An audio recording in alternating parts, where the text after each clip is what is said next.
तो सारे भैया ने भाई मेरी रमन भाई हमारे साथ है प्रद्युमन जोशीला जी। सर नमस्कार, प्रणाम, जय हिंद। नमस्कार सभी दर्शकों को, नमस्कार, राम राम। सर कैसे हैं आप? बहुत बढ़िया जी। जोशीला में पूरा जोश है जी, वो आवाज बिल्कुल करंट जैसी है, कोई बात हो तो लोगों के दिल में उतरा है जमा। क्या कहना चाहो इस बारे में?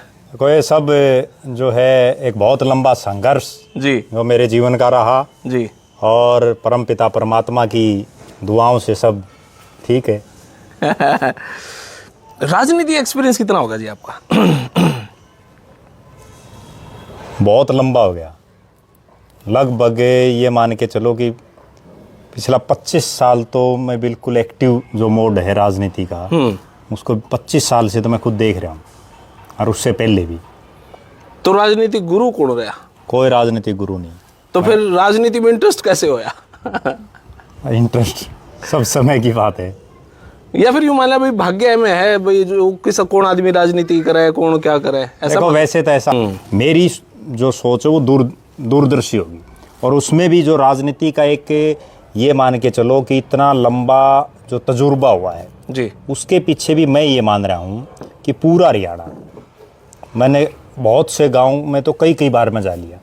जब आदमी खुद फील्ड में घूमता है ना, और वास्तव में उसको तब ये पता चलता है कि वास्तविकता है क्या। ड्राइंग रूम में बैठ के या घर में बैठ के या किसी की सुनी सुनाई बातें सुन के काम नहीं चल सकता, उसके लिए आपको धरातल पर उतरना पड़ता है।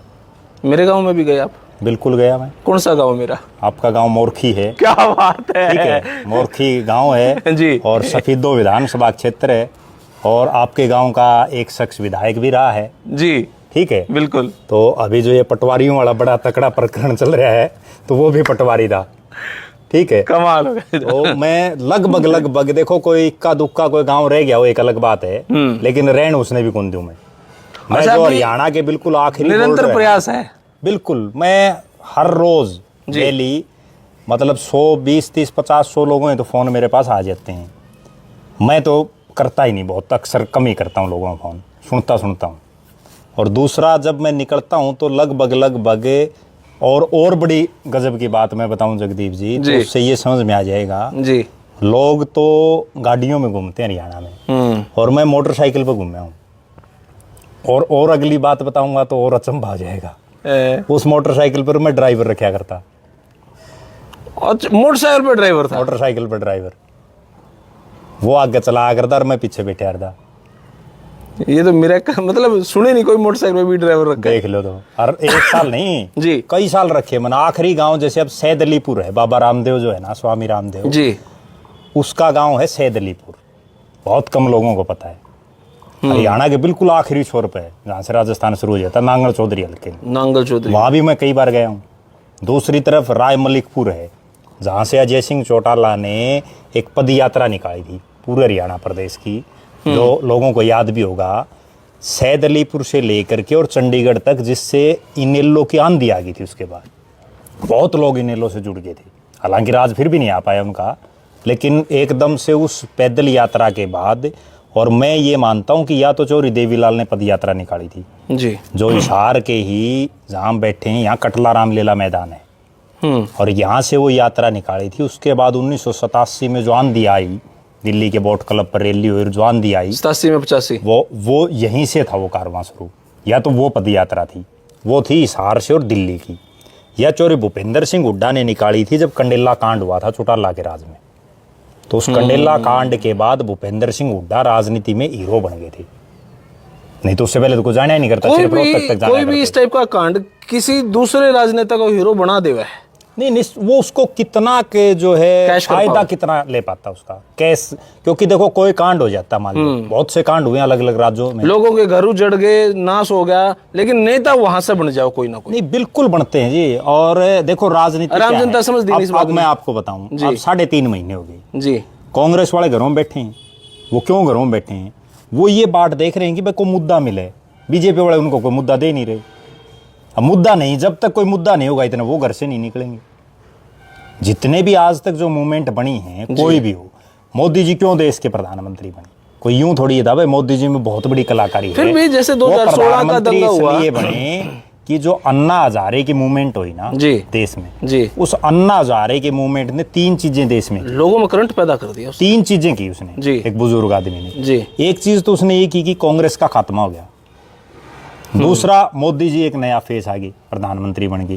और तीसरा, अरविंद केजरीवाल दे दिया। ये 3 चीज आ गई। अन्ना हजारे को तो कोई फायदा नहीं हुआ ना। लेकिन ये 3 नई चीजें आई उस आंदोलन से।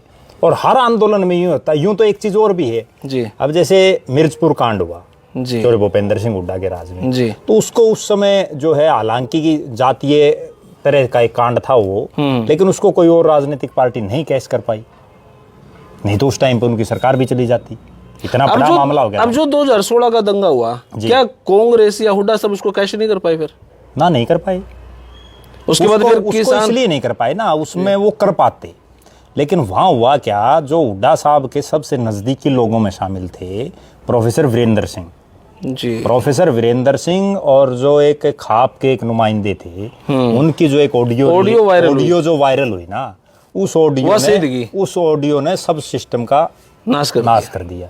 नहीं तो उनका क्या पता, तुक्का लग जाता। 2000 फिर ये किसान आंदोलन हुआ, इसको भी नहीं कैश कर पाए फिर? किसान आंदोलन को इसलिए नहीं कैश कर पाए, मैं जो समझ पा रहा हूँ जी, कि भारतीय जनता पार्टी और कांग्रेस में एक दिन रात का अंतर वर्तमान में ये है कि बीजेपी 24 घंटे 365 दिन की पॉलिटिक्स करती है, वो सारा दिन राजनीति में रहते हैं, जबकि कांग्रेस वाले केवल ये बाट देखते हैं, भाई कोई मुद्दा मिल जाए तो आ जाए, बारिश आ जाए तो भरने निकला, बस कोई मुद्दा आ गया तो ठीक है, किलकी मार लेंगे, नारे लगा लेंगे। नहीं तो आप एक बात बताओ, किलकी मार लेंगे। मैं बताऊं आपको, सुनो, आज 3.5 महीने हो गए जी। अब नायब सिंह सैनी को तो कोई जरूरत नहीं ना, वो 4 साल तो आराम से मौज कर सकता है। बिल्कुल कर सकते हैं। राज आ गया जी, और अनएक्सपेक्टेड आ गया, जिसकी किसी को उम्मीद नहीं थी। 2014 से ही बड़ा आ गया जी। पहली बार हरियाणा के इतिहास में ऐसा हुआ है, पहली बार 1966 से और आज तक की किसी पार्टी की लगातार 3 योजना से सरकार है जी। और लगातार 3 योजना में भी एक और बड़ी गंभीर बात बताऊं, जिस पर बहुत कम लोग हो सकता है ध्यान दिया नहीं।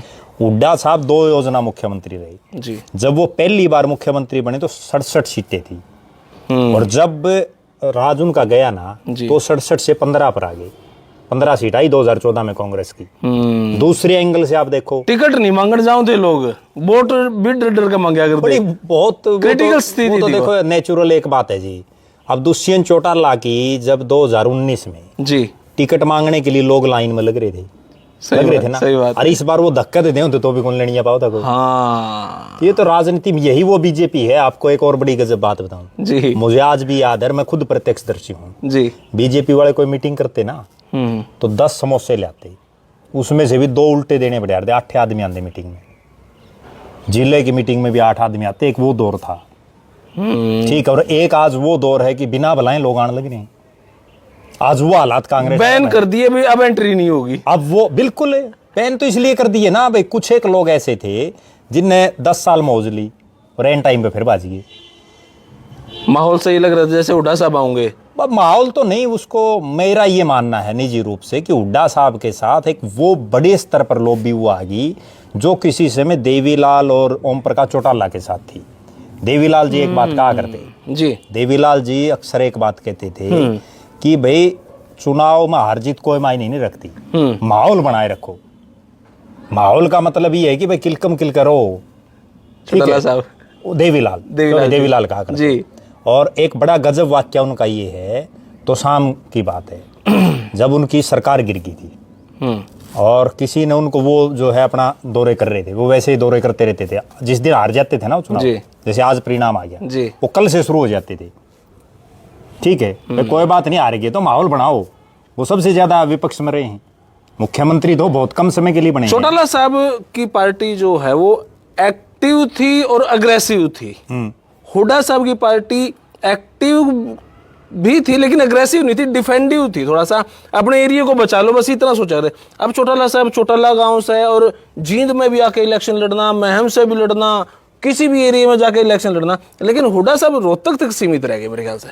देवीलाल के परिवार में हुड्डा साहब में यही फर्क है, मास नेता कौन होता है, लीडर वो होता है। बाल ठाकरे था, कभी मुख्यमंत्री नहीं बना ना जी, लेकिन जिस दिन वो मरा जी, जिस दिन उनका निधन हुआ, पहली बार जिंदगी में बॉम्बे बंद हो गई थी, नहीं तो बम्बई तो रात को भी नहीं बंद होती, ठीक है, उतनी रोशनी वो मास लीडर था। इसी तरह से देवीलाल का जो परिवार है ना, वो एक ऐसा परिवार है जिसने मतलब हरियाणा तो छोड़ दो आप, उन्होंने राजस्थान में भी चुनाव लड़े।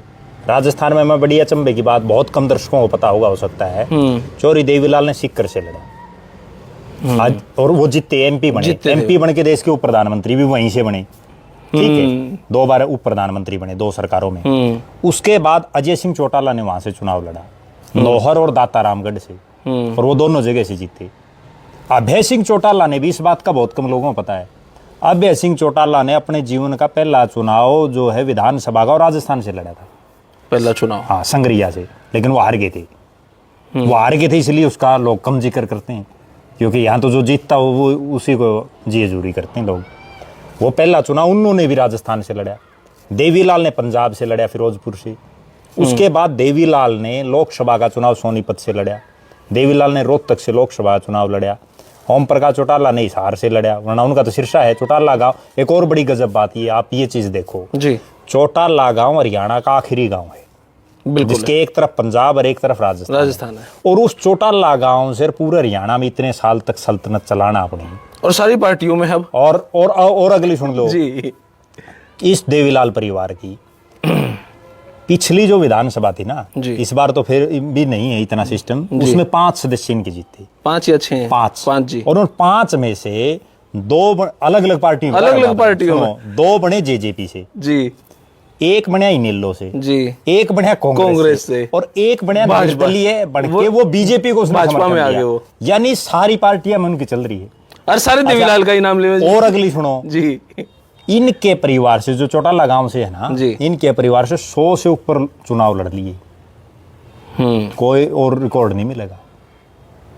और अगली सुनो, जो बीच में बात रह गई थी अपनी, वहां से पार्लियामेंट का चुनाव लड़ा इन्होंने रोहतक उससे। उसके बाद ओम प्रकाश चौटाला ने नरवाणा से चुनाव लड़ा, ओम प्रकाश चौटाला ने उचाना से चुनाव लड़ा, ओम प्रकाश चौटाला ने हिसार पार्लियामेंट से चुनाव लड़ा, नैना चौटाला कहाँ बाडड़ा बिल्कुल आखिरी जाके जीते, ठीक है, वहां से जीत गई। रणजीत चौटाला ने आदमपुर से चुनाव लड़ा, रणजीत चौटाला ने हिसार पार्लियामेंट से चुनाव लड़ा। अच्छा, सिरसा में तो जहां से इन्होंने चुनाव लड़े ना, जैसे ये दड़बा से लड़ते थे, इनका परिवार रोडी से लड़ता था, अब एलनाबाद, डबवाली और रानिया से लड़ता है। एक जो SC रिजर्व सीट को छोड़ दें और सिरसा शहर की छोड़ दें, वो भी मजबूरी है, छोड़नी पड़ेगी, वह तो छोड़नी पड़ेगी, SC रिजर्व है जी। और एक शहर में जैसे सिरसा शहर, उसको छोड़ के बाकी सारी सीटें खड़े होंगे, वहां तो एक तरह से रजिस्ट्री करवा रखी है। मतलब चौटाला परिवार एक ऐसा परिवार है, चाहे उनका 5000 वोट है, जो जोश कम नहीं होगा, फिर अगले इलेक्शन फिर जोश से। मैं एक बात सबको कहता हूँ जी, हरियाणा की राजनीति में नहीं, देश की राजनीति में एक फाइटर परिवार है। सबको ये पता था कि दुष्यंत चौटाला की रे माटी होनी उचाना में अगर वो चुनाव लड़ेगा, पता था ना जी। आप भी सारे फील्ड में रहते हो, सबको पता, बिल्कुल। वो फिर भी नहीं भाग गया, उसका भले ही 9000 तक कम वोट आए हों, लेकिन लड़ा चुनाव। क्यों लड़ा उसने?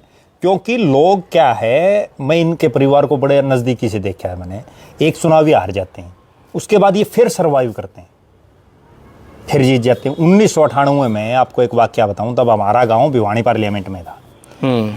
दाता रामगढ़ और नौर से 2 बार MLA बनने के बाद अजय सिंह चौटाला हरियाणा की राजनीति में आ गए जी, और उन्होंने लोकसभा का चुनाव की तैयारी कर ली हिसार से, क्योंकि उससे पहले चौरी ओम प्रकाश चौटाला ने हिसार से चुनाव लड़ा हुआ था।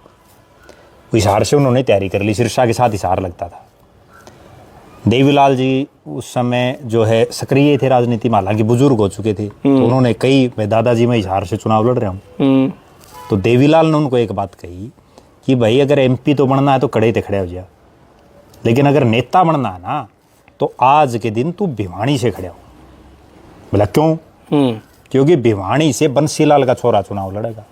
बंसीलाल जी मुख्यमंत्री थे प्रदेश के उस समय 98 में जी। बंसीलाल का छोरा के सामने चुनाव लड़, अगर नेता बनना है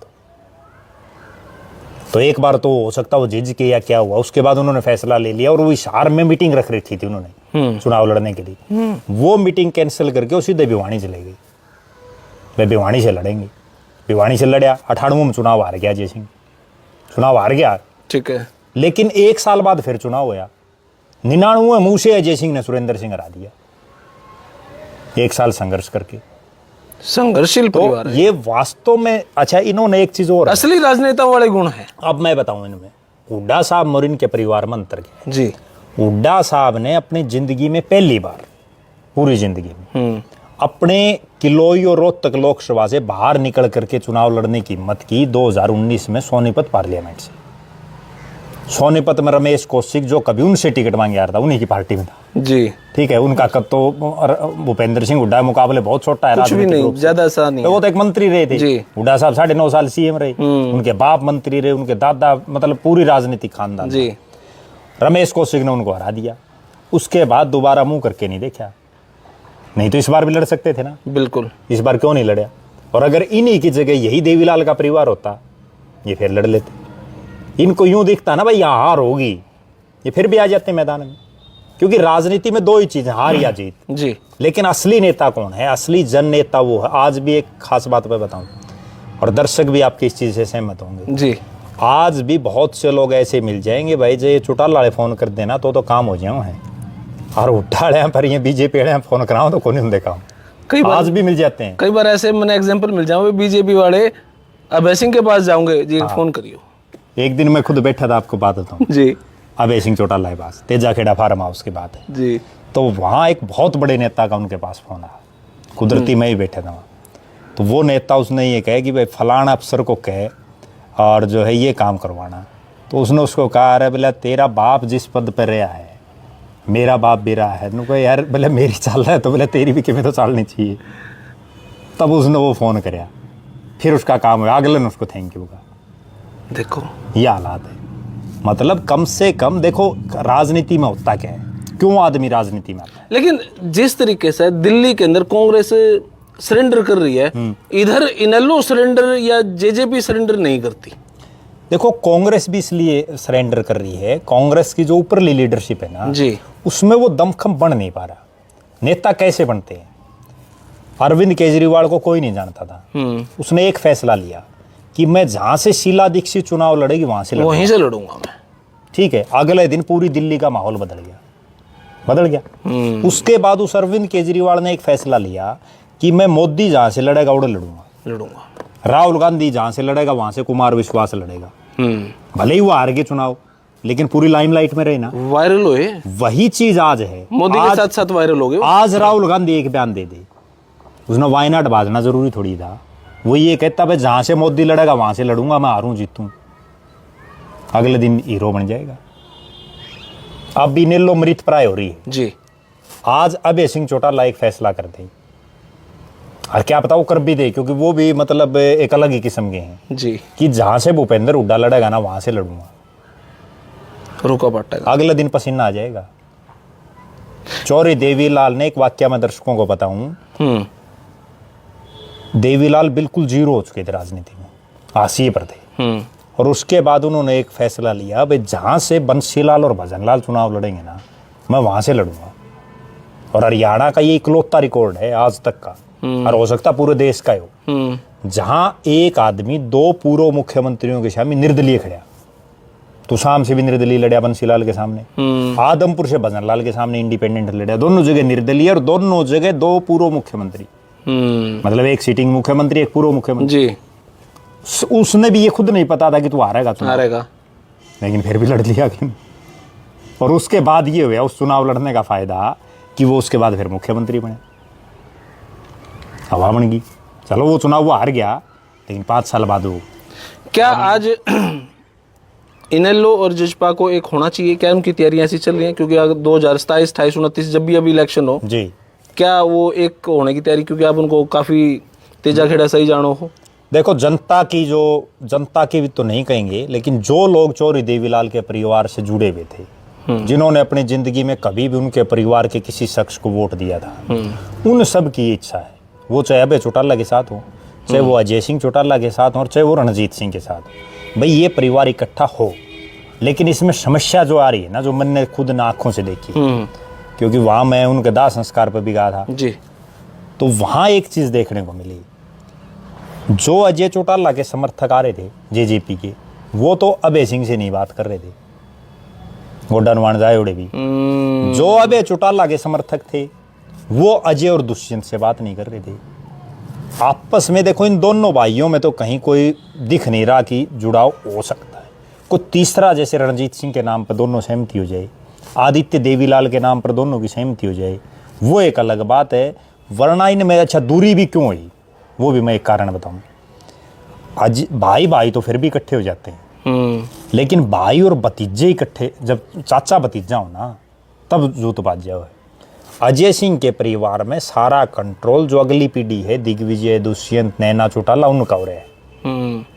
वहां तो फैसले दुष्यंत अजय सिंह तो ले नहीं रहा, वहां तो दुष्यंत, दिग्विजय और नैना ले रही हैं, जबकि अभय सिंह ले रहा है। जिस दिन वहां सारी पावर अजय सिंह के पास हो जाएगी ना, उस दिन तो ये इकट्ठे हो सकते हैं। और वो पावर कब आएगी वो बताऊं मैं आपने जी। वो अगर ये 29 तक इकट्ठे नहीं हुए ना, तो 29 में, क्योंकि जो उनके ऊपर जो 6 साल का प्रतिबंध है सजा के बाद, 29 में वो चुनाव लड़ेंगे। और 29 में इनकी फिर रेरे माटी होनी दोनों की, अगर अलग अलग रहे तो फिर कहीं ना कहीं इनके दिमाग में आई, क्योंकि फिर दोनों भाई 70 के आर पार हो जाएंगे। 70 साल की उम्र फिर खत्म हो जाना, ठीक है। 70 साल की उम्र में फिर ये समझ में आएगा कि भाई गलत करे भाई तो भाई होता है। और एक और उदाहरण मैं बताऊं, जिस भी भाई भाई की राजनीति में आपस में पाटम हुई है जी। या जिन बाप बेटों की हुई है, उनका आप असर देखो क्या है। बंसीलाल के 2 बेटे थे, रणबीर महिंद्रा की जो बड़ा बेटा है, महेंद्र सिंह बोलते हैं, वैसे रणबीर महिंद्रा लिखते हैं वो। रणबीर महिंद्रा की बंसीलाल जी के साथ पहले तो ठीक थी जी, जब वो राजनीति में सक्रिय हुई तो अनबन होगी। जिंदगी में, पूरी जिंदगी में एक चुनाव जीते वो, और वो चुनाव भी क्यों जीते, नहीं तो वो भी नहीं जीतते। उस आखिरी चुनाव में 2005 का चुनाव मुझे आज भी याद है। धनाना गांव है, एक बड़ा गांव है जी, भवानी खेड़ाल का जी। उस धनाना गांव में रैली थी, और उसमें चौधरी बंसीलाल जब आए ना स्टेज पर, जी, बिल्कुल बुजुर्ग हो रहे थे वो, और बाप बेटा दोनों गले मिल के रोए वो, रणबीर महिंद्रा और बंसीलाल। क्यों रोए? क्योंकि बहुत सालों बाद उनका मिलन हुआ। और वो मिलन इसलिए हुआ कि जो है रणबीर महिंद्रा तो कांग्रेस में थे, और बंसीलाल जी और सुरेंद्र सिंह ने अपनी पार्टी कांग्रेस में मर्ज कर दी थी अभिपा, क्योंकि 2000 में उनके 2 एमएलए आए थे जी। एक बंसीलाल जीते थे, एक रामकृष्ण फौजी, खुद सुरेंद्र सिंह भी हार गए थे जी। और बंसीलाल भी हार जाते अगर वो अपनी सीट नहीं बदलते। वो तो शाम से लड़ा करते, लेकिन उसने फिर भिवानी शहर से लड़ना पड़ा जा करके अपनी इज्जत बचाने के लिए। और फिर जब उन्होंने वो मर्ज की, फिर बंसीलाल रोए स्टेज पर कि भाई ये मेरा बेटा है, इसको जिताओ। तो ज़िंदगी में एक ही चुनाव जीता है। अब दूसरा उदाहरण देख लो भजनलाल के परिवार का। जिस दिन चंद्रमोहन अलग हुआ चौधरी भजनलाल से, जी, ठीक है, उसके बाद ईव का सूत आई है। इस बार भी सूत आई है, इस बार भी इसलिए सूत आई कि वह कांग्रेस की आंधी थी जी, ठीक है। अभी सवाल है, एक और रह गया इसमें जी, एक उदाहरण और, राव बीरेंद्र सिंह है जी, राव बीरेंद्र सिंह के परिवार में राव इंद्रजीत राजनीतिक वारिस है जी। राव यादवेंद्र सिंह जब तक इंद्रजीत के साथ था तो ठीक था, नहीं तो इस बार देखो टिकट भी नहीं मिली। राव अजीत सिंह है, इतना बड़ा चेहरा, कभी नहीं एमएलए बन पाया। तो यहाँ तो भाई भाई अगर इकट्ठे तो रहेंगे ना तो बाजी पार कर लेंगे। जिस दिन ये दुष्यंत दिग्विजय अलग अलग हो जाएंगे ना, उस दिन इनका देख लेना आप। बात करा जी भूपेंद्र सिंह हुड्डा जी की, दीपेंद्र जी की नहीं करे, भूपेंद्र जी की जी। क्या उनकी अगले इलेक्शन तक उम्र हो जानी है? मतलब इतने बूढ़े हो जाओगे कि वो राजनीतिक लायक नहीं बचेंगे? देखो उम्र तो लगातार बढ़ रही है जी, 82-83 साल के हो जाएंगे जी, ठीक है अगले चुनाव तक। लेकिन राजनीति में एक चीज़ है और हालांकि ये बात तो नहीं कहनी चाहिए, लेकिन फिर भी मैं बताऊं। अब जैसे चौधरी भजनलाल जी का निधन हुआ, अगर वो मुख्यमंत्री बन जाते 2005 में तो क्या पता 10 साल और जी जाते। ओम प्रकाश चौटाला जी का अब निधन हुआ, अगर वो ये पार्टी नहीं पाटती उनकी और वो मुख्यमंत्री बन जाते तो 10 साल और बढ़ जाती। ये उदाहरण है राजनीति में। देखो कोई आदमी कभी भी लॉटरी लग सकती है। अब पीवी नरसिम्हा राव हैं जी, उनका एक उदाहरण मैं बताऊं जी। अब उनको कांग्रेस ने टिकट नहीं दी जब राजीव गांधी देश के चेहरा बने हुए थे प्रधानमंत्री का, टिकट भी नहीं दी। भाई ये तो बुजुर्ग हो गया, ये कोई काम का नहीं है। लेकिन हालात ऐसे बने कि राजीव गांधी की हत्या होगी और वो पीवी नरसिम्हा राव फिर पार्टी का भी अध्यक्ष बना और वो देश का प्रधानमंत्री भी बना, जिसको पार्टी ने ये कह के टिकट नहीं दी भाई ये तो बुजुर्ग है। लॉटरी क्या पता हुड्डा साहब की कब लग जाए, लेकिन इतना है कि जो संघर्ष वो कर सकते थे ना अब वो नहीं कर सकते। और संघर्ष तो वो अब भी नहीं कर रहे। अब हुड्डा साहब कहाँ संघर्ष कर रहे हैं? अब भी जो कुछ किया है कांग्रेस का माहौल बनाने का काम किया वो दीपेंद्र ने किया है। हुड्डा साहब आप एक बात बताओ, पिछले 10 साल में जी कितने गांव में गए हैं? वो तो केवल बड़ी बड़ी हल्का लेवल की जनसभाएं संबोधित करते हैं। उनका तो ऐसा माहौल लग रहा था कि अब उन्होंने अपनी जगह दीपेंद्र जी को दे दी और दीपेंद्र जी ये पूरे हरियाणा पे वायरल चल रहे हैं। देखो इस चीज में तो आने वाले टाइम में भूपेंद्र सिंह हुड्डा जी की अगर मान लेते भाई उम्र ज्यादा है, वो शायद अब विश्राम अवस्था में भी रहे, भाई राजनीति दीपेंद्र ही कर, क्या आपको लगता है कि दीपेंद्र में इतनी अक्षमता है, इतना पॉजिटिव है कि वो हरियाणा पे काम कर सके हैं? उनका खुद का माइंड लेवल है ऐसा अपने लगा? देखो ऐसा है जी, हुड्डा साहब ये कोशिश इसलिए कर रहे हैं, जिस भी बाप ने अपनी राजनीति में सक्रिय रहते हुए जब उसका ओरा पूरा हो उस समय अपने बेटों को अगर कामयाब तो कर दिया तो वो कामयाब हो गई, और जिसने नहीं किया वो फिर उसके बाद दर दर की ठोकरें यूं ही खाते रहते हैं।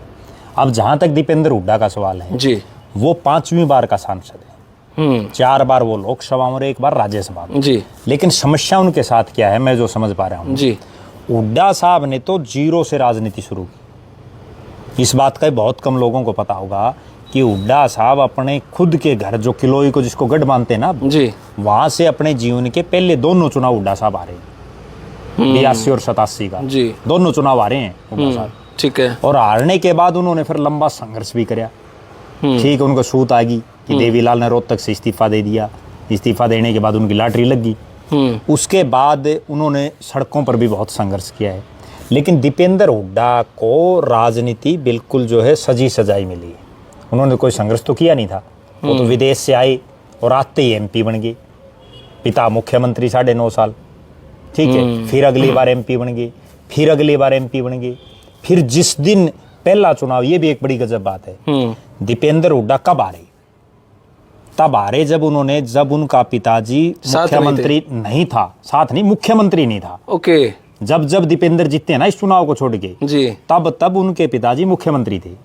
अब वो 2005 का बाई इलेक्शन जीते तो मुख्यमंत्री थे हुड्डा साहब, 2009 में जीते तो हुड्डा साहब मुख्यमंत्री थे, 2014 में जीते तो हुड्डा साहब मुख्यमंत्री थे, 2019 में जब हुड्डा साहब मुख्यमंत्री नहीं थे तो दीपेंद्र पहला चुनाव आ रहा है। अच्छा, इस वो बात का एक भी साथ बहुत भी नहीं थे, अलग अलग चुनाव लड़े। अलग अलग अब की बार एक साथ थे तो इसलिए जीत गए, ऐसा मानने? नहीं, अब की बार भी एक साथ नहीं थे, चुनाव तो अलग अलग ही थे, लोकसभा विधानसभा का नहीं, लोकसभा के चुनाव हैं 2019 में। हाँ, हुड्डा साहब तो, भूपेंद्र जी तो लड़ रहे थे सोनीपत से, दीपेंद्र जी लड़ रहे थे रोहतक से। नहीं, वो बात आपकी ठीक है भाई, एक परिवार से 2 लड़ रहे थे जी, वो बात आपकी ठीक वो है, पावर बट गई। हाँ, अगर वो 2 में से 1 खड़ा होता जी, तो उस समय भी, क्योंकि मार्जिन तो बहुत ही कम था, बहुत कम था, ठीक है, तो उस समय भी जीत जाते। और कुछ उस समय वो ओवर कॉन्फिडेंस में भी थे, उनके दिमाग में ये चीज थी। एक और बड़ी कड़वी बात बताऊं मैं राजनीति की, उनके दिमाग में ये चीज थी कि भाई हमने काम इतने करा रखे हैं, और अरविंद शर्मा का तो कुछ सौदा ही नहीं था, सौदा नहीं। क्यों नहीं था उसका? क्योंकि वो तो सोनीपत से निर्दलीय में एमपी बना, हरियाणा का दूसरा शख्स है वो जो निर्दलीय एमपी बना, उसका खुद का गांव तो है झज्जर में, ठीक है, और वो सोनीपत से एमपी बन गया।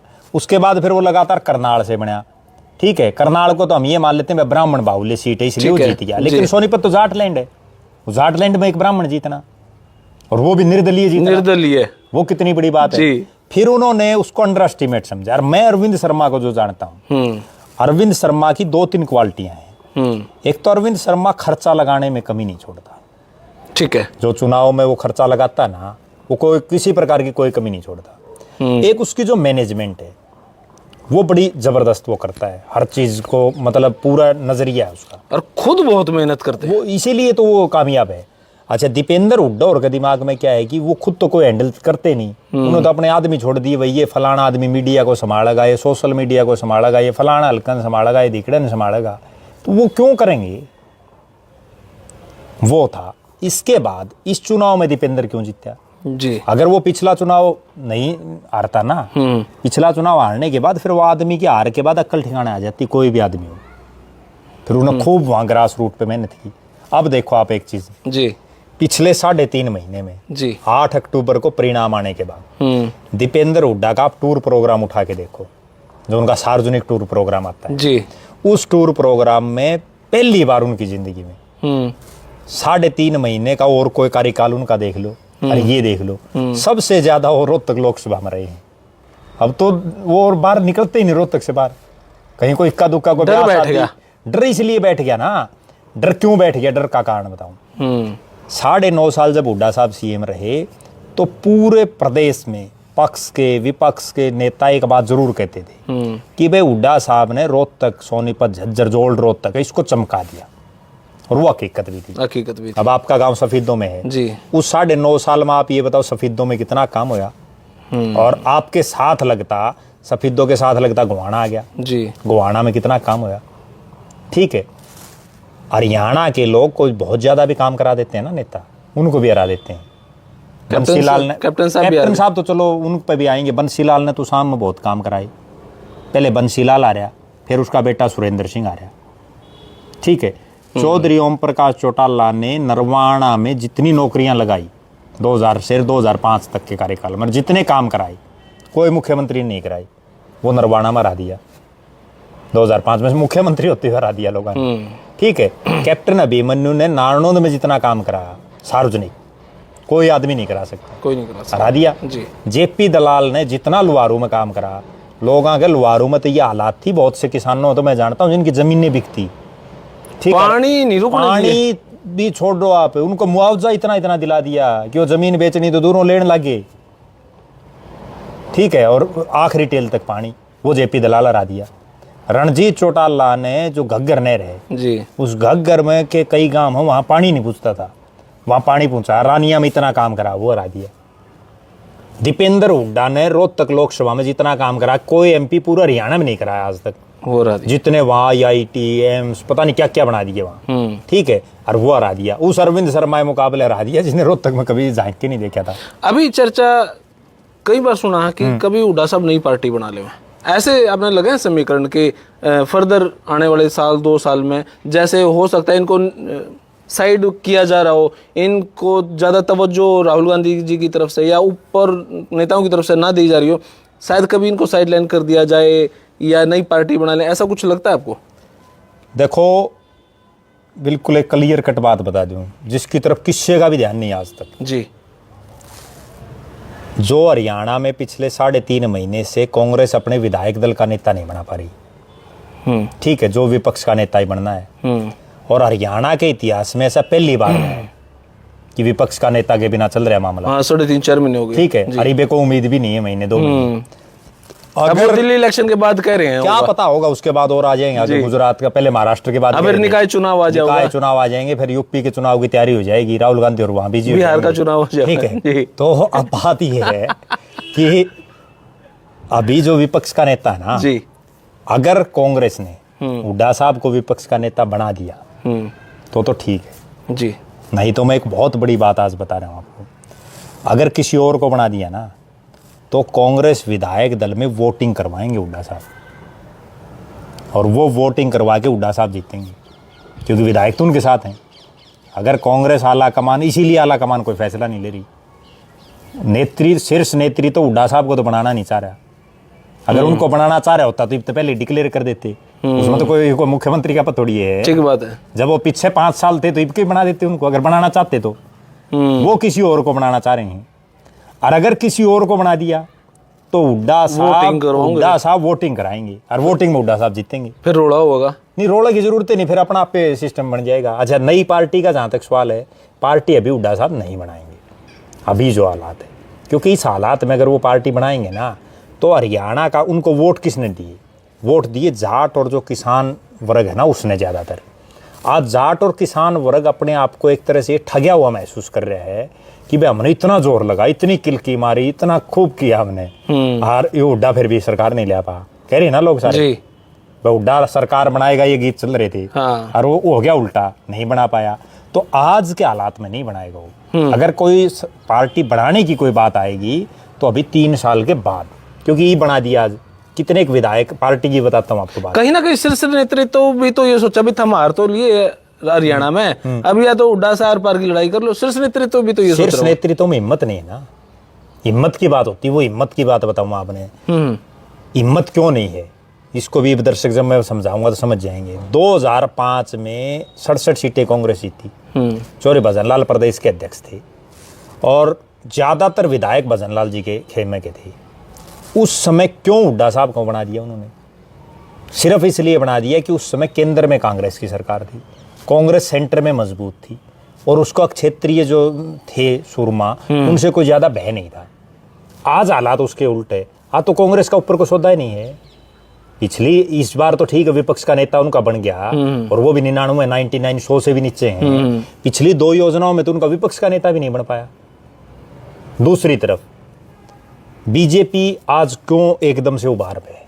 क्यों नहीं बीजेपी में कोई चूं कर रहा? अभी तीसरा ही सवाल है मेरा। हाँ, बीजेपी जो तीसरी बार आई है, इसके पीछे के समीकरण क्या है? क्या हुड्डा साहब कहीं भाजपा से मिले हुए थे या हुड्डा साहब और कॉन्फिडेंस थे? क्या लगा? देखो मैं ये मान रहा हूँ एक तो हुड्डा साहब और कॉन्फिडेंस थे, इसमें कोई दो राय नहीं। हुड्डा साहब ने टिकट वितरण भी गलत किया। कई जगह ऐसे ऐसे लोगों को टिकटें दी जिनका कहीं को जीत का निशान ही नहीं था। ऐसा भी लगा कि हुड्डा साहब की कहीं मिली भगत भी थी भाजपा से, ऐसा लगा आपने? देखो मिली भगत तो नहीं कह सकते, जिस तरीके से राजनीति में मिली भगत की भी बात बताऊं। देखो जी, राजनीति में संभव तो है कुछ भी। एक नेता थे, उन्होंने एक पार्टी का चुनाव चिन्ह था चश्मा, इंडियन नेशनल लोकदल का था जी, और एक कांग्रेस के बहुत बड़े नेता थे, बहुत बड़े जी, और उन्होंने एक जनसभा में कांग्रेस के प्रत्याशी के समर्थन में वो जनसभा कर रही। लोकसभा का चुनाव था और कांग्रेस, हिसार जिले की बात है, लोकसभा भिवानी थी। हिसार जिले का एक बड़ा पार्ट जिसमें आदमपुर, आसी और अभी जो नलवा हल्का में जी, ये उस समय भिवानी में था। तो उन्होंने यूं अपना चश्मा हिलाया, भाई इसका ध्यान रखना। कांग्रेस का प्रत्याशी के समर्थन में जनसभा कर रहे और वो ये बोल रहे भाई इस चश्मे का ध्यान रखना। समझ गए? तो कहीं ना कहीं उनका इशारा, और फिर क्या होया, वो चौटाला वाला जीत गया कैंडिडेट।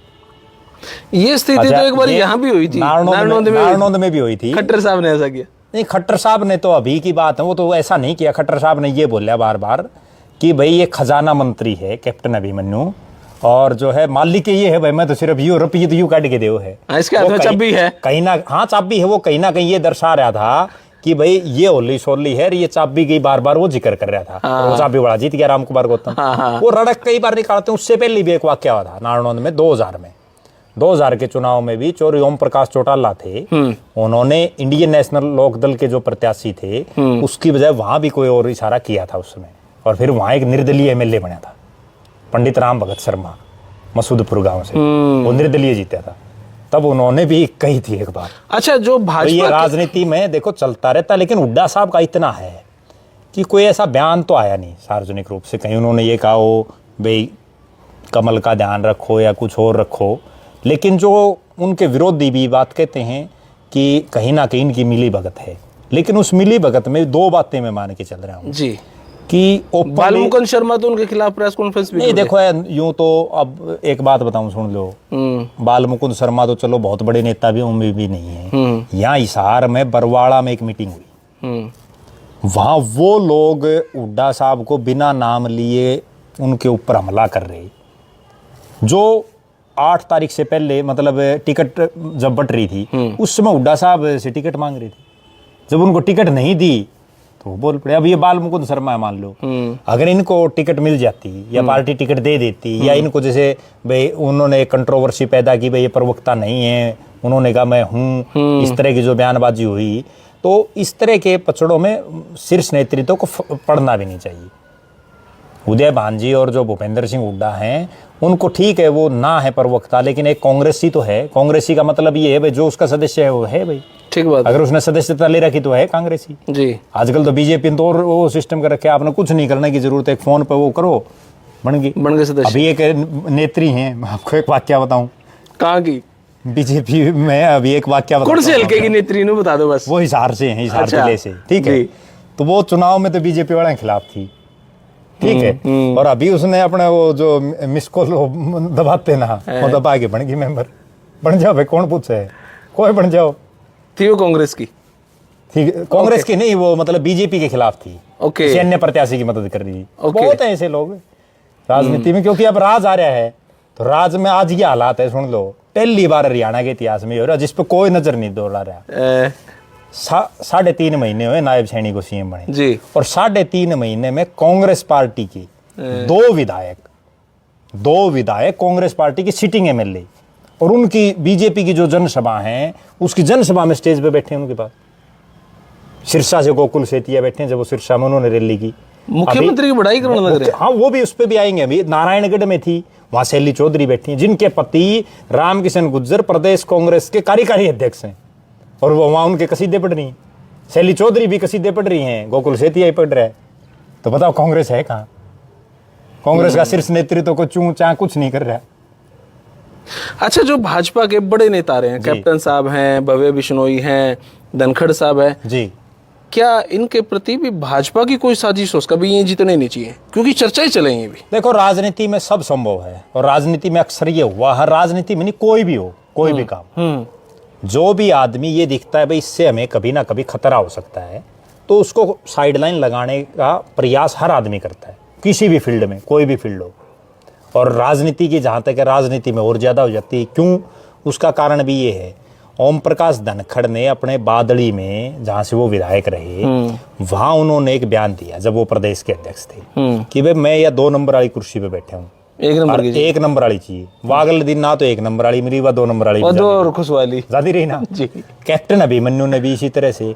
राजनीति में क्या है कि जो ये सोशल मीडिया पे विशेषकर, अब चूंकि हर आदमी फोन रखता है, हर आदमी सोशल मीडिया यूज करता है, तो अपने नेता के दिमाग में अपना एक हाजिरी मारने के चक्कर में बहुत से लोग ये लिख देते हैं। जैसे अब भव्य बिश्नोई की आपको बात बताऊं, जब नायब सिंह सैनी को सीएम बनाया गया ना पहली बार, खट्टर साहब को हटाया गया और हटा के सैनी साहब को बनाया, तो उसके समर्थकों ने ये लिखा वो उप मुख्यमंत्री बनेगा भव्य बिश्नोई, मंत्री बनेगा, खेल मंत्री है, पक्का बनेगा, ठीक है। हाँ। उप मुख्यमंत्री छोटो कड़ा, चेयरमैन भी कौन लगाया?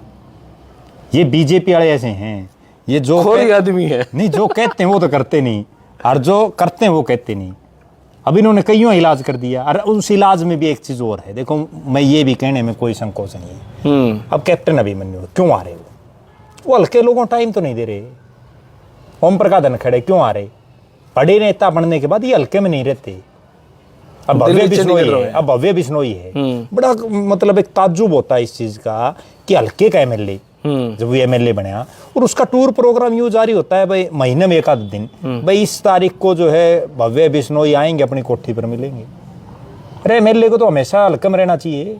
ये तो वो बात होगी जो किसी नेता ने अगर राज ठाकरे साहब, बाला साहब ठाकरे से मिलना है तो उनके कोठी पे जाओ, क्या नाम उनकी कोठी का, मातोश्री, वहां पे आओ, वहां पे मिले, वो फीलिंग ले रहे हैं मतलब। हाँ तो वो तो समस्या है, इसीलिए तो हार गए। वो बाल ठाकरे थोड़ी ये है, बाल ठाकरे ने तो चुनाव लड़े नहीं, ठीक है, वो तो लोगों में बनाया करते, इतने खुद न चाहिए। ये तो इसे उस मतलब 2014 के लोकसभा चुनाव में बीजेपी और हजका थी कुलदीप बिश्नोई की, उनका लोकसभा में अलायंस था, विधानसभा में तो फिर टूट गया। उस लोकसभा में 2 टिकटें दे दी हजका को। हिसार से तो कुलदीप आप खड़ा हो गया, और करनाल से अपने भाई चंद्रमोहन को खड़ा कर दिया। और को आदमी नहीं है आपके पास, सारा ही सिस्टम तो इन्हें चाहिए। समस्या ताड़े हो रही ना। अब हिसार लोकसभा में अभी जो रणजीत सिंह आ रहा, एक परिवार के 3 खड़े, लोग किसको वोट देंगे? उन्होंने चौथा जेपी को दे दी, ले भाई। नैना चौटाला खड़ी, अजय सिंह की धर्मपत्नी सुनैना चौटाला खड़ी, रणजीत चौटाला खड़े, तीनों देवीलाल के नाम पर राजनीति कर रहे। अरे एक दूसरे की बुराई नहीं करते फिर? नहीं, बुराई तो इसलिए नहीं करते ना। देखो राजनीतिक आदमी क्या है, ये भी एक बड़ी कड़वी सच्चाई है। राजनीतिक जो बढ़ने हैं ना, वो सारे इकट्ठे रहे हैं। ये तो आपस में लोग पता नहीं क्यों बिना का मूर्ख हो रहे हैं। लोग उनके लिए लड़ते हैं, भिड़ते हैं, केस करवा रहे हैं खूब, बाद में रोए हैं, बाद में रोए हैं। फिर ऐसे ऐसे लोग हैं, जब चौरे बंसीलाल और धर्मवीर सिंह का चुनाव था, वो अंगोलियां चल गई थी, जुई गांव पड़ता है तो शाम हल्के में बड़ा गांव है, और जिनके उसमें नाम आए ना, अब एक आदमी की सजा हुई, जेल काट के आनी पड़ी, ठीक है, वो रो रहा बेचारा। भाई क्या करें, इनने तो आपका तो बाद में नाश कर लिया। आज वो देखो किरण चौधरी और धर्मवीर एक मंच पर हैं। तो राजनीति में कभी भी कुछ भी हो सकता है। मैंने मेरी खुद की आंखों से देखा है, जितने बड़े जो चौधरी है ना, सारे सामने बात करें आपस में। और वीरेंद्र सिंह ने तो बड़े चौधरी, वीरेंद्र सिंह जो हैं, उनने तो जब वो बीजेपी में थे ना वीरेंद्र सिंह, तो उन्होंने तो ऑन कैमरा एक बात कही थी, उनकी मैं इस चीज की बड़ी दाद देता हूँ, वो बेबाक है जी। उन्होंने ये कहा भाई चौधरी भूपेंद्र सिंह हुड्डा तो कांग्रेस में है, और सुशील गुप्ता आम आदमी का प्रदेश अध्यक्ष है, और मैं बीजेपी हूँ, हमें तीनों तो इकट्ठे बैठा हूँ भाई सामने। बड़ी बात है अभी है राजनीति, क्योंकि आपस में सबकी रिश्तेदारियां हैं। अब हुड्डा साहब वीरेंद्र सिंह की रिश्तेदारियां भी हैं, बिजनेस भी हैं, बिजनेस भी हो सकते हैं, सबका आपस में यही तो सिस्टम है। अब उस चक्कर में ठीक है भाई, चल रहा है मामला। लेकिन लोग, वो बात है कि सिर्फ जय जयकार।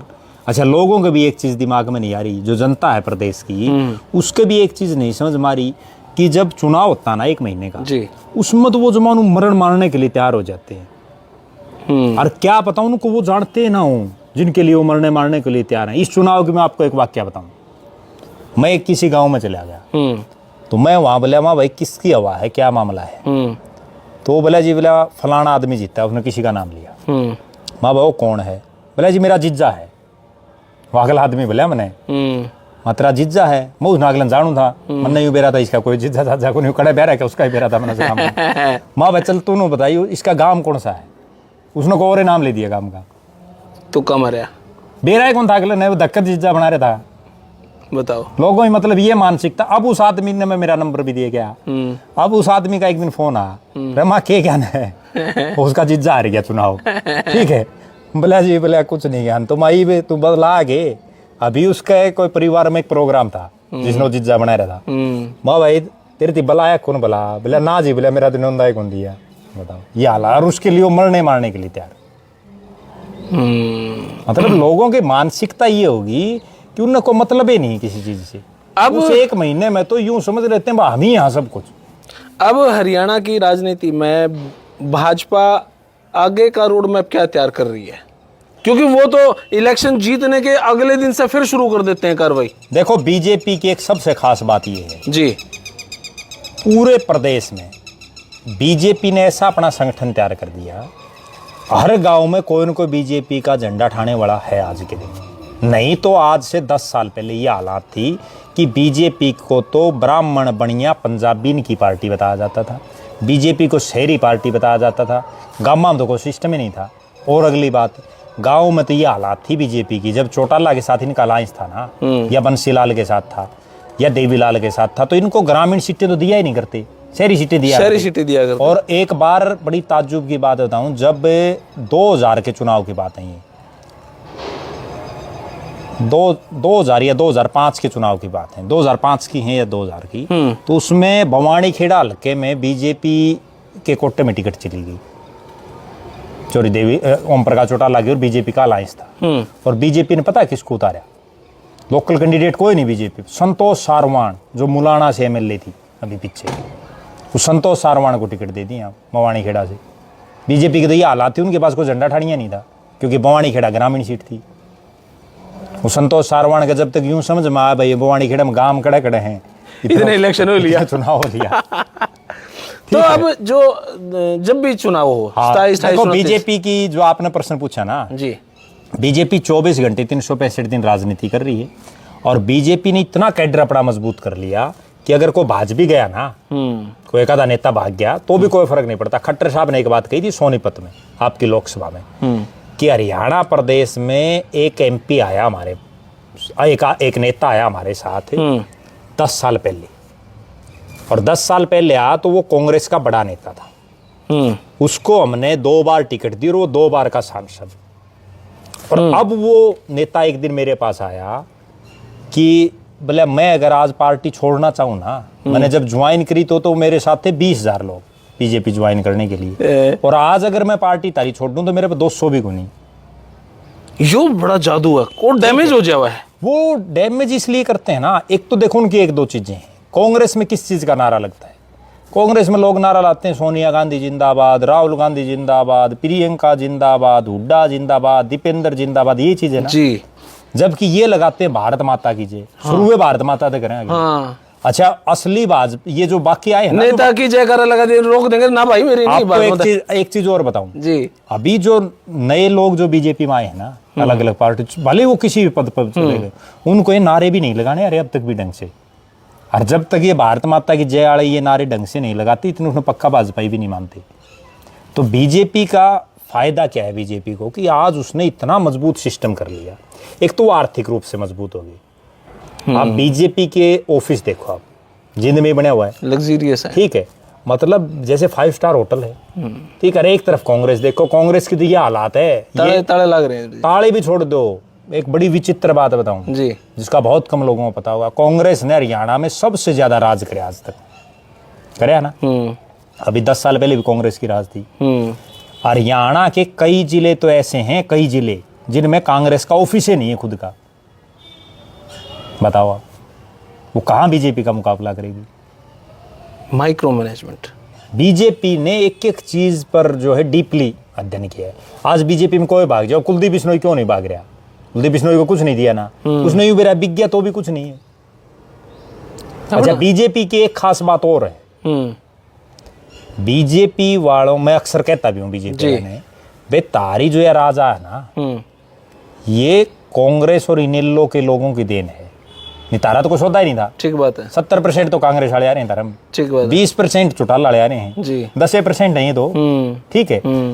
ये बीजेपी क्या करती है, ये मैं एक बड़ी गंभीर बात होता हूँ जिस पर बहुत कम लोगों का दिमाग जाता है। बीजेपी दूसरी पार्टी के नेताओं को तोड़ के लाती है और उनको तोड़ के लाने के बाद जितनी उसकी कैपेसिटी है ना, उससे बड़ा पद देते हैं। फिर वो कड़े जान जोगा कौन रंदा। वीरेंद्र सिंह जिंदगी में केंद्र में मंत्री कौन बना? उसको केंद्र में मंत्री बना। लो इस्पात मंत्री। धर्मवीर सिंह जिंदगी में एमपी नहीं बना। लोकसभा चुनाव लड़ा था धर्मवीर ने, हार गया था, ठीक है, उसको तीसरी बार लगातार एमपी बना। रमेश कौशिक पूरी जिंदगी में कभी एमपी नहीं बना, कांग्रेस से आती 2 बार एमपी बना। राव इंद्रजीत को 3 योजना हो गए लगातार कैबिनेट मंत्री, मतलब कैबिनेट में राज्य मंत्री स्वतंत्र प्रभार, उसकी लड़की को बना दिया। किरण चौधरी कभी एमपी नहीं बन पाई, राज्यसभा का चुनाव लड़ा था उन्होंने, वो हार गई थी, ठीक है। किरण चौधरी ने राज्यसभा चुनाव भी लड़ा था, 1 वोट से हार गई थी, उस बात का बहुत कम लोगों में पता है। अच्छा जी, ठीक है। तब वो दिल्ली की राजनीति करती थी और दिल्ली की राजनीति करते हुए यहाँ चौटाला की सरकार थी और उनको यहाँ से चुनाव लड़ा था और भाजपा ने कितना बड़ा पद दोनों को और दे दिया। उसके बाद उसको राज्यसभा में भेज दिया, उसकी बेटी को मंत्री बना दिया। रणजीत चौटाला, कांग्रेस ने कभी उनको जो है इतनी वो तवज्जो नहीं दी, उसको एमपी की टिकट दी, 2 सरकारों में मंत्री, विभाग बिजली विभाग कितना बड़ा, ठीक है। अरविंद शर्मा रोहतक से एमपी बना, अरब मंत्री बना रखा है सरकार में। विनोद शर्मा के लड़के को जो है सपोर्ट करके बढ़ा दिया। तो बीजेपी में जो आता है, विनोद शर्मा की वाइफ शक्ति रानी शर्मा, उसको एमएलए बना दिया, ठीक है। कहाँ जाके वो अंबाला की बजाय उसको कालका से बना दिया। रणबीर गंगुआ था, रणबीर गंगुआ का क्या सिस्टम था, कितना बड़ा उसको डिप्टी स्पीकर अरब मंत्री बना दिया, बड़ा मंत्रालय मिला। कृष्ण लाल पंवार है जो 5 बार का एमएलए था, उसको चौटाला ने कभी मंत्री नहीं बनाया, इन राज्यसभा में भेज दिया। और पिछली सरकार में भी मनोहर की जो पहली सरकार थी उसमें मंत्री रखा, अगली बार वो हार गया, हारने के बाद उसको फिर राज्यसभा में भेजा, अब उसको कैबिनेट का इतना पावरफुल मंत्री बना रखे। राव नरवीर सिंह आया, उसको पहली मनोहर की सरकार में कैबिनेट मंत्री, अब फिर इतना पावरफुल मंत्री। तो ये जो दूसरी पार्टियों से आते हैं ना बीजेपी वाले, उसको पूरी चौधर देते हैं। इसके उलट देखो ही बाप, कांग्रेस में अगर कोई आदमी यूं आ जाता है ना दूसरी पार्टी छोड़ के, पूरे हिंदुस्तान में जब मोदी की इतनी आंधी थी, तो वीरेंद्र सिंह का लड़का ब्रिजेंद्र सिंह अपनी एमपी की कुर्सी छोड़ के कांग्रेस में आया था हिसार लोकसभा की एमपी की कुर्सी छोड़ के जी, ठीक है, इकलौता आदमी ऐसा पूरे भारत का पहला था जी। उसको टिकट नहीं दिया गया, तो और कौन होगा? तो कितनी अचंभे की बात है, जो आदमी बीजेपी की भरी थाली, जिसका यूं पता ये फिर आऊंगे लोकसभा में, तो कोई डाउट थी नहीं भाई मोदी फिर आएगा, सबने पता था जी भाई इतना है भाई सीट कम आ जाएंगी, आना तो निश्चित था, और वो फिर भी वो छोड़ के और उसको फिर भी आपने टिकट नहीं दी। लास्ट के 25-30 साल का अगर मैं आपसे एक्सपीरियंस पूछूं, मुख्यमंत्री कामयाब कौन हो रहा है? देखो सारे मुख्यमंत्रियों की अलग अलग क्वालिटी थी, अलग अलग कमियां रही हैं सबकी। हम बात करें चौटाला साहब, बात करें हुड्डा साहब, बात करें खट्टर साहब।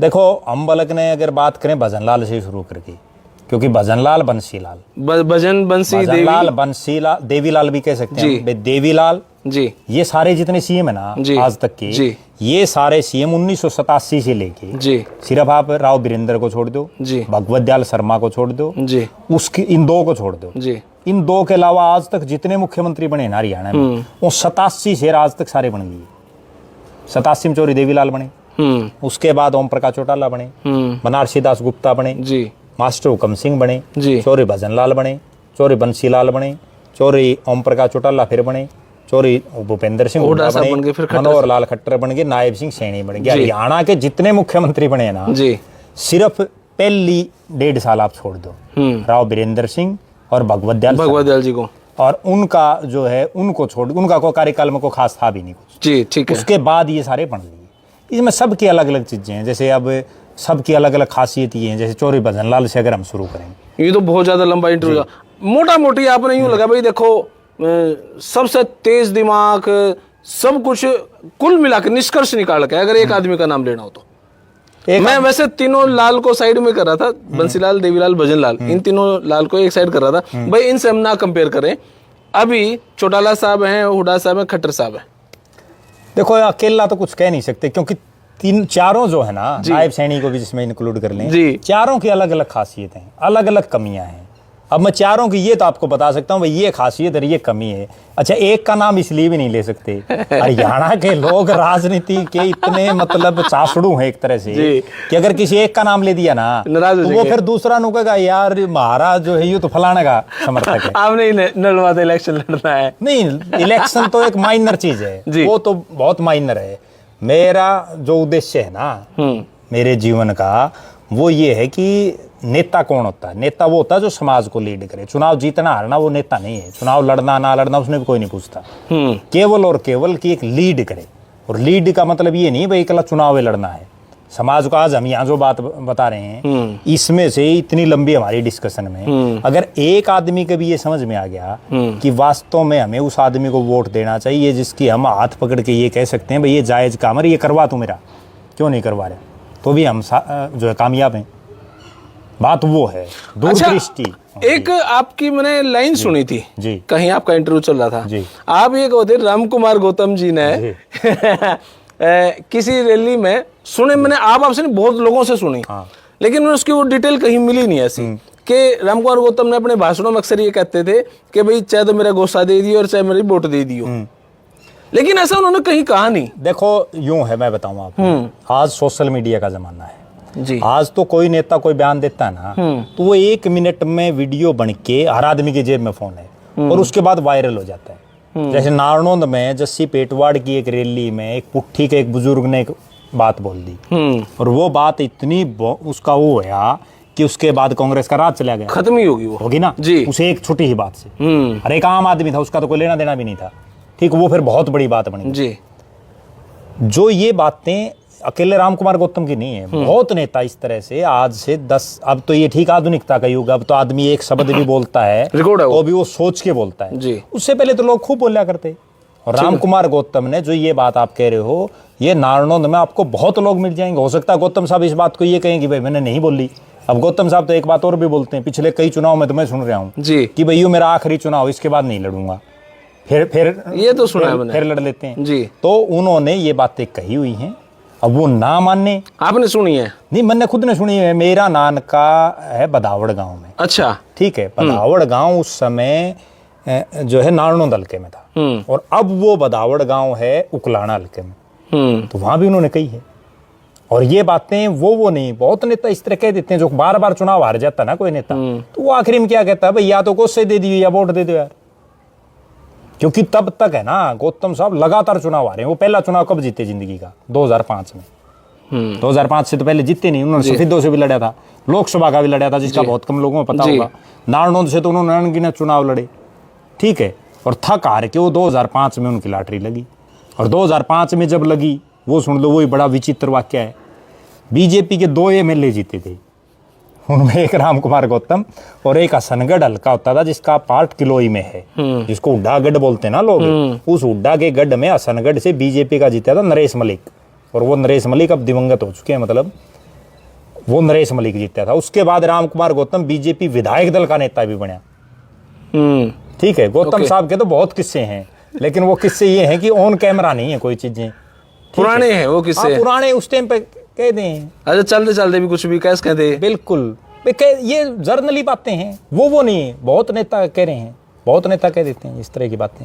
जो आदमी बार बार हार जाता ना, वो थक हार के क्या करेगा, आखिरी में वो यूं कहेगा। ये बात तो देखो, हुड्डा साहब की बातें चर्चाएं में चली थी, भाई मैं आखिरी इलेक्शन है, ऐसा कुछ कहा। बहुत नेता कहते हैं, हुड्डा साहब के बहुत नेता। ये तो बातें, अब यूं तो ये चीज भी है, सुन लो, चौधरी ओम प्रकाश चौटाला का भाई रणजीत चौटाला जी, वो चुनाव लड़ता है रानिया से, ठीक है, और रानिया से पिछले 4 चुनाव उन्होंने लड़े, चौटाला उनके खिलाफ थे, ओम प्रकाश चौटाला। वो उनकी टक्कर में हर बार छोटे छोटे प्रत्याशी जिनका बहुत लंबा चौड़ा राजनीतिक वजूद ना हो उनको खड़ा कर देते। एक बार कृष्ण कंबोज को कर दिया, एक बार रामचंद्र कंबोज को कर दिया जी। और लगा वहाँ की एक बड़ी खास बात है, सिरसा में आप जब कभी जाओगे हर आदमी ये कहेगा कि रणजीत चौटाला 59 महीने और 20 दिन तो चुनाव जीतते रहते हैं। 60 महीने हैं, 59 महीने और 20 दिन तो चुनाव जीतते रहते हैं, आखिरी के 10 और लास्ट के 10 दिन में चुनाव हार जाते हैं। और वो क्यों हार जाते हैं जी, वो आखिरी में एक जनसभा ओम प्रकाश चौटाला वहां करते और वो केवल इतना कहते और कुछ नहीं। अब क्या पता वो भी ऑन रिकॉर्ड ना हो। वो ये कहते भाई हमने थाने में मतलब जिले थाने में SHO चाहिए, एक सिपाही चाहिए, लोगों तो SHO चाहिए, लोगों ने SHO चाहिए ना। तो अगर यू कृष्ण तो जीतेगा, रामचंद्र जीतेगा तो मैं बनूंगा मुख्यमंत्री, SHO मैं हूँ। और जय यू रणजीत जीतेगा तो भूपेंद्र हुड्डा या भजन लाल और बनेंगे। समझे बात? मैं 10 दिन में लुटिया डूब जाती है बस। अब उन चीजों को वो बहुत नेता कहते हैं इस तरह से। अच्छा, आने वाले सालों में क्या भाजपा और मजबूत होती जाएगी? देखो जो कांग्रेस हुड्डा की जो हालात आज है जी, कांग्रेस कहीं संघर्ष नहीं कर रही, बीजेपी लगातार लोगों के बीच में है, और चौटाला आज का आपस में जो है नहीं कोई सिस्टम बन पा रहा। अब अभय सिंह चौटाला एक उभर सकते हैं, लेकिन वो उभरेंगे तब जब वो मेहनत करेंगे। अब वो मेहनत कर नहीं पा रहे क्योंकि उम्र तो उनकी भी लगातार बढ़ रही है। घुटनों में कमर में दर्द 60 साल से ऊपर के हो गए वो, तो देखो उम्र उनके भी बढ़ती जा रही है। तो अब वो कितना संघर्ष कर पाएंगे, लेकिन इतना निश्चित है कि बीजेपी जिस ढंग से चल रही है, बीजेपी क्या कर रही है, देखो ये अगर इनेलो जज्बा इकट्ठी हो जाए तो इकट्ठे हो जाए तो इतना है कि हुड्डा साहब से नहीं, इकट्ठी हो जाए तो अंग असेंबली आ सकती है जिसमें इनकी फिर लॉटरी लग सकती है। अंग असेंबली आ जाएगी, मतलब 15 एक सीट आ जाएंगी। क्योंकि जब हरियाणा प्रदेश में जब भी अब क्षेत्रीय पार्टी जब मजबूत हो जाती है ना तो अंग असेंबली बन जाती है, जैसे पिछली बार बनी। 10 ही सीटों का खेल था, 10 सीटें जेजेपी की आई तो अंग होगी जी। ठीक है, इस बार क्या था, अगर ये इनेलो या ये जेजेपी की अगर 5-7 सीट आ जाती तो इस बार भी अंग तो आपके हिसाब से एक होने चाहिए, लेकिन राजनीति में लगता नहीं। क्योंकि राजनीति में क्या है कि जो नेता के इर्द गिर्द जो लोग रहते हैं ना जी, वो इकट्ठा नहीं होने देते। वो क्यों नहीं इकट्ठा, हुड्डा साहब क्यों आ रहे, इसी से रिलेटेड चीज है जी। मैं खुद उस चीज का प्रत्यक्षदर्शी हूँ। मैं एक दिन वहां बैठा था जी, उनकी कोठी पे, तो वहां एक एक्स MLA है। वो एक्स MLA हुड्डा साहब को ये बोले कि हुड्डा साहब आप नारा दो अब की बार 87 पार। मेरे मुंह में एकदम निकल गई माँ जी, फिर 3 कौन सी हारोगे, 90 पारे दे दो सीधा। भाई जब तमीने 87 का कॉन्फिडेंस है तो फिर 3 में की रोल है। वो लोग जो नेता के चारों तरफ घूमते हैं ना, अब समस्या कहाँ है, मान लो अब सिंह को आगे कर दिया तो जो आज अजय और दुष्यंत के इर्द गिर्द लोग रहते हैं वो क्या करेंगे, उनकी रेरे मटी होगी। अगर अजय सिंह को आगे कर दिया तो जो सारा दिन अभय सिंह को मुख्यमंत्री बना के सोते हैं वो फिर कहाँ जाएंगे। जो अभय सत्य का जो डायलॉग बना रहे हैं, वो डायलॉग तो कोई नेता की में बना लो। सत्य तो आप एक बात होता हो भाई, बहुत सी ऐसी चीजें हैं जिनमें वो सत्य भी मिलते हैं। अच्छा, आखिरी सवाल की तरफ बस, अब बड़ोले साहब पे जो आरोप लग रहे हैं जी, उसमें कितनी सत्यता है या साजिश है? देखो सत्यता तो इन चीजों की जब पुलिस की इन्वेस्टिगेशन होगी या जो माननीय अदालत है, ये तो राजनेता वाला जवाब दे दिया, मैं बताऊं आपने, वो करेंगी जी। क्योंकि सत्यता तो देखो या तो बड़ोली साहब बता सकते हैं जी, या वो जो महिला है वो बता सकती हैं, या कोई उसमें गवाह है वो बता सकते हैं। लेकिन इतना है कि जिन जिन नेताओं पर, बड़ी गंभीर मैं बात बता रहा हूँ, जिन जिन नेताओं पर इस तरह के आरोप अपने सार्वजनिक राजनीतिक जीवन पर लगे हैं, उनमें से ज्यादातर की राजनीति तहस नहस और खत्म हो गई। बाबू जगजीवन राम एक बहुत बड़ा उदाहरण मैं दे रहा हूँ, जिनको देश का प्रधानमंत्री बनना था निश्चित, उन्हीं का नाम था, और बनने से जब ये था भाई ये आज बनेंगे जी, उससे एन पहले उनके बेटे का कोई फोटो वायरल हो गया। सरदार आत्मा सिंह गिल जो सिरसा से सांसद थे 2005 में, उनका भी एक इसी तरह से एक वीडियो आ गया, टिकट कट गई। ठीक है, उसके बाद रमेश कौशिक, इसी बार की बात है, ठीक है, एन टाइम पे आ गई, टिकट कट गई। वही चीज अब बड़ोली साहब का निश्चित था बीजेपी का दूसरी बार प्रदेश अध्यक्ष बनना जी, क्योंकि उन्होंने अपनी MLA की सीट छोड़ दी थी जी, और वो नायब सैनिक इनके खासम खास भी थे जी, निश्चित था बनना। लेकिन इसके बाद मुझे नहीं लगता कि अब उनको रिपीट किया जाएगा, क्योंकि तो कोई भी साजिशन ऐसा हुआ। देखो कई चीजें मामला 1.5-2 साल पुराना है। एक एंगल तो ये है कि मामला पुराना है। दूसरा देखो, जो कोई कसौली तक जो घूम के आता है, कोई वो ये तो है नहीं भाई कोई बच्चा है जिसको जानबूझ करके कोई आदमी ले जाएगा, वो चाहे बड़ौली साहब और चाहे कोई और भी हो। ठीक है, अगर कोई आदमी कसौली तक घूमता है, मेरे ख्याल में तो हरियाणा के 1% लोगों को ये पता हुआ है कसौली है कहाँ।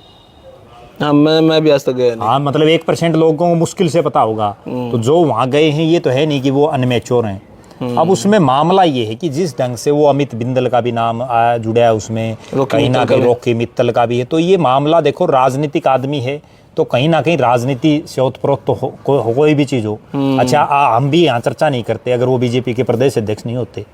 ठीक बात है। इस तरह के आरोप क्या पता नहीं कितने लोग जेलों में भी जाते हैं इस तरह के मामलों में, नहीं करते ना चर्चा। सही बात है। केवल इसलिए तो चर्चा कर रहे हैं कि वो बीजेपी के प्रदेश अध्यक्ष हैं, डेजिग्नेशन बढ़ा बस।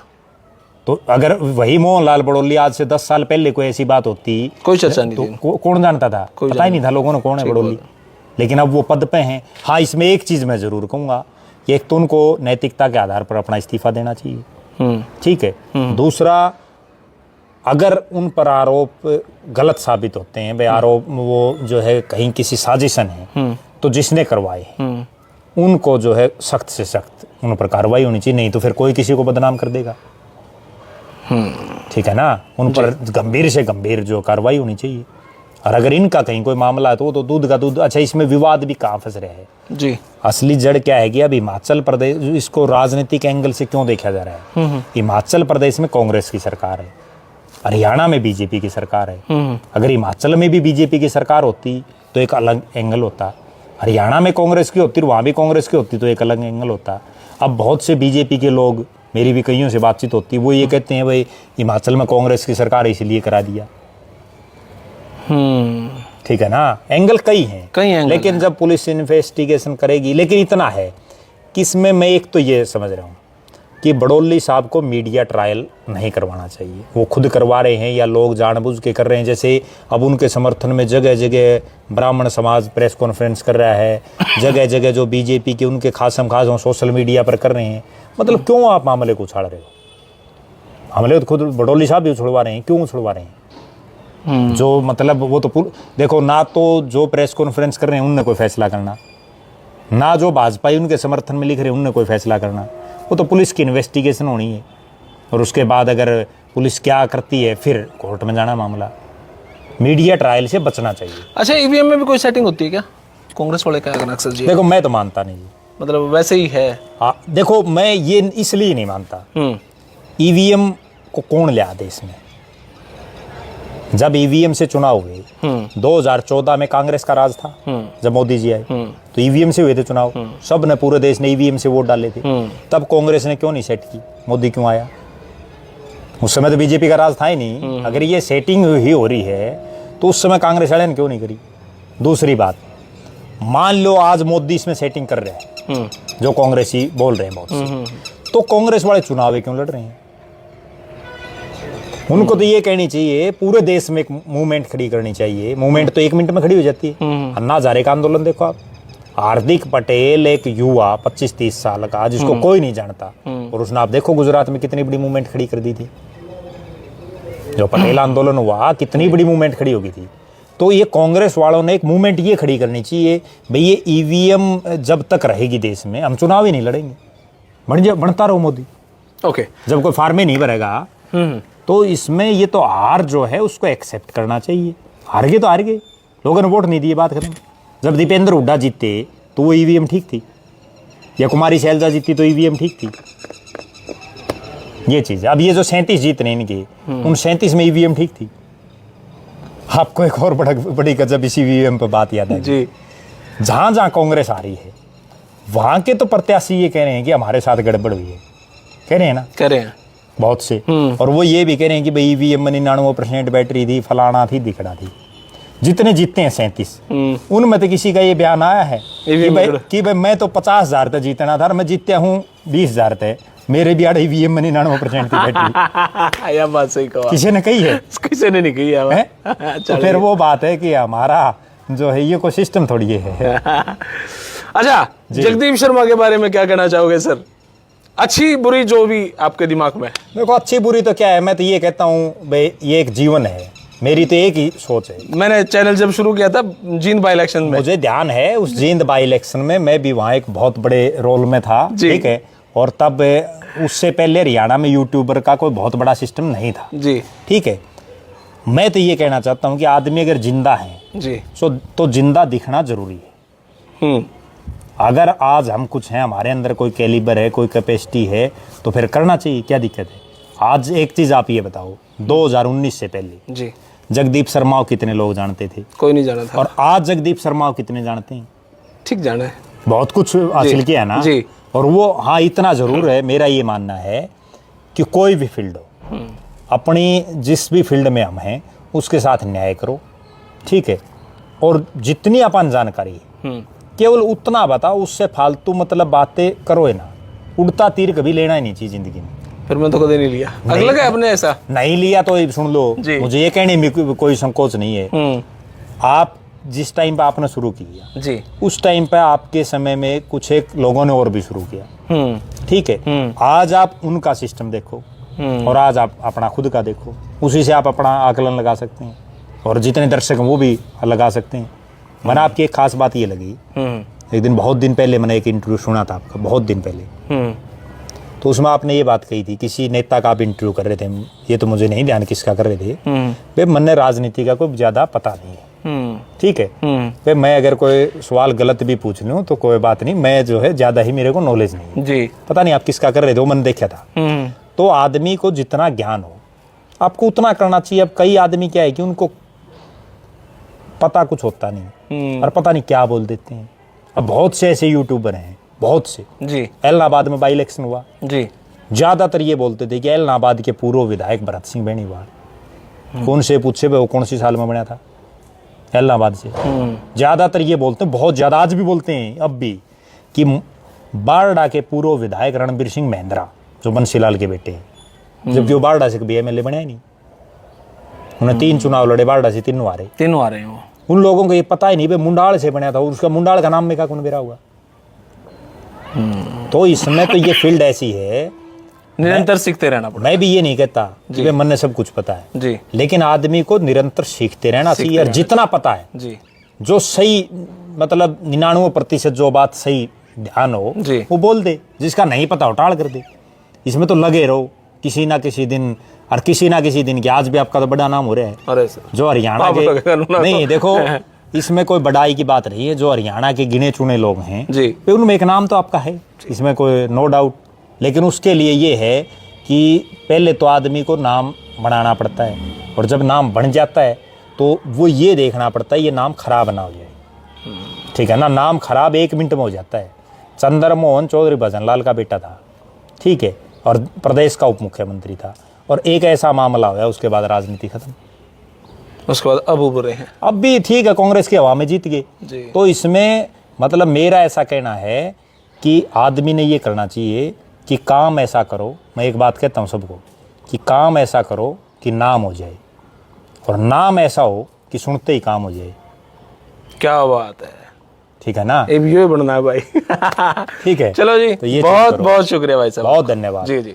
तो भाई इतना लंबा इंटरव्यू तो अभी तक हर किसी का हुआ नहीं है, लेकिन कितने मिनट का होगा रहा? 1:13 लंबा तो मैं चाहे सारा दिन बुला लो कितने का 1.25 घंटे का इंटरव्यू भाई, और अभी तक खैर 1 घंटे के तो हुए, 1.25 घंटे का नहीं हुआ था। तो भाई ये इंटरव्यू आपने किसा लगे? इंटरव्यू लंबा करने का मकसद इसलिए था क्योंकि सच में मैं सीखना चाहूँ ये बात, और भाई साहब के पास लॉट्स ऑफ नॉलेज है, तो भाई आप फायदा उठा लें इस बात का। तो ये वीडियो आपने किसी लगी कमेंट बॉक्स में राय दे, तब तक के लिए धन्यवाद। जय हिंद, भारत माता की जय। थैंक यू मेरे भाई।